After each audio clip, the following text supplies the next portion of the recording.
매년 그렇지만 이 올해 최저임금 논의도 가시밭길이 될 것 같습니다. 고물가와 경기 침체 우려 속에서 노사가 이번에도 평행선을 달리고 있는데요. 여기에 노정 갈등이라는 변수까지 더해지면서 내년도 최저임금 결정까지는 난항이 예상됩니다. 노사가 합의점을 찾을 수 있는 건지 여야 의원들과 함께 해법을 찾아보는 시간 가져보겠습니다. 오늘 모신 특별한 두 분입니다. 국민의힘 최승재 의원, 정의당 강은미 의원 나오셨습니다. 어서 오십시오. 네, 반갑습니다.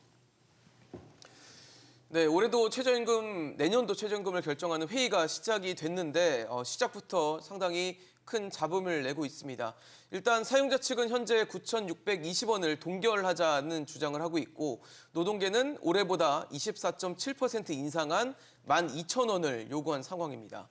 매년 반복됐던 이런 입장차긴 하지만 올해도 과연 큰 입장차를 보이고 있어서 순탄하게 이루어질 거라는 예상은 좀 어려운 상황이 됐는데요. 가장 또 많은 분들이 궁금해하시는 게 최저임금이 과연 10,000원을 넘길 것인가 또 큰 관심사 중 하나입니다.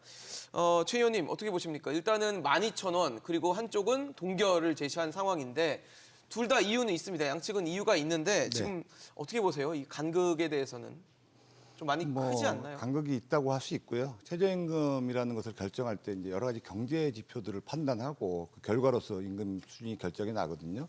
잘 아시겠지만 지금 고물가, 고금리 이런 거, 그다음에 고용의 안정성 이런 것들을 종합적으로 좀 판단해야 될 부분이 있다고 생각합니다. 사실 최저임금이라는 것이 임금의 그 나라의 평균 최저 기준을 좀 정하는 부분이기 때문에 그렇죠. 사실 근로자의 어떤 그 삶의 영위성도 중요하고요. 또 고용의 안정성 그런 부분도 상당히 중요하기 때문에 그런 걸 고려해서 종합적으로 판단해서 결정해야 될 부분이라고 생각합니다. 근데 최 의원님 항상 이 최저임금위원회를 보면 처음에는 굉장히 큰 간극을 보여주다가 결국 나중에는 이제 일종의 공익위원분들이 이제 조정을 하면서 어떤 중간값을 찾잖아요. 네. 그런데 올해는 그럼 과연 10,000원을 넘길 수 있을 것인가? 지금 9,620원에서 한 3.95% 정도 인상이 되면 10,000원을 넘게 된다고 하더라고요. 네. 어떻게 보십니까? 사용자위원, 근로자위원들 간에 서로 간에 대화를 해서 잘 풀어야 되는 부분인데도 불구하고 입장차가 크기 때문에 공익위원들이 사실은 최종적으로 합의하는 것 같은 느낌으로 결정하는 부분이 있습니다. 근데 공익위원들이 현재는 사실 지난 문재인 정부에서 많은 부분들이 추천돼 있기 때문에 좀 저울이 추가 사실은 근로자 쪽에 편중된 부분이 있습니다.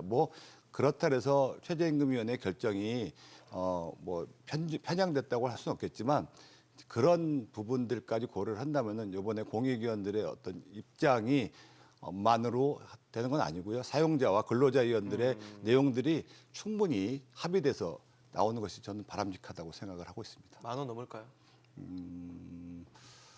사실 그 임금이라는 것이 받는 쪽과 그다음에 임금을 지불하는 측의 입장이 상당히 첨예한 부분이 있습니다. 근데 현재 상대 경제 지표나 상황들 그런 것들을 많이 고려해야 되는 부분이기 때문에 상당히 좀 어려운 난제인 것 같다는 생각은 좀 듭니다. 강은미 의원님은 어떻게 보세요? 지금 간극도 크고 10,000원에 어떤 주목돼 있는 포커스가 돼 있는 내용도 있는데 어떻게 보십니까? 넘을 거라고 생각합니다. 10,000원은 넘을 것이다. 왜냐하면 이제 아까 말씀하신 것처럼 3.95% 인상하면 이제 10,000원이라고 했는데 작년 소비자 물가 상승률이 평균 5.1%입니다. 그러니까 이 3.95%만 오르더라도 실질 임금은 하락입니다. 더욱이 이제 특히 저소득층에서는 실제로 식료품 그다음에 공공요금 이런 것들은 다른 사람에 비해서 비중이 굉장히 임금에서 비중이 큰데 그것은 10% 15% 이렇게 오른 상황에서 임금이 10,000원이 넘지 않으면 이제 저임금 노동자들의 생활고가 굉장히 심각해질 거여서 10,000원은 넘을 수밖에 없지 않나 이렇게 좀 봅니다.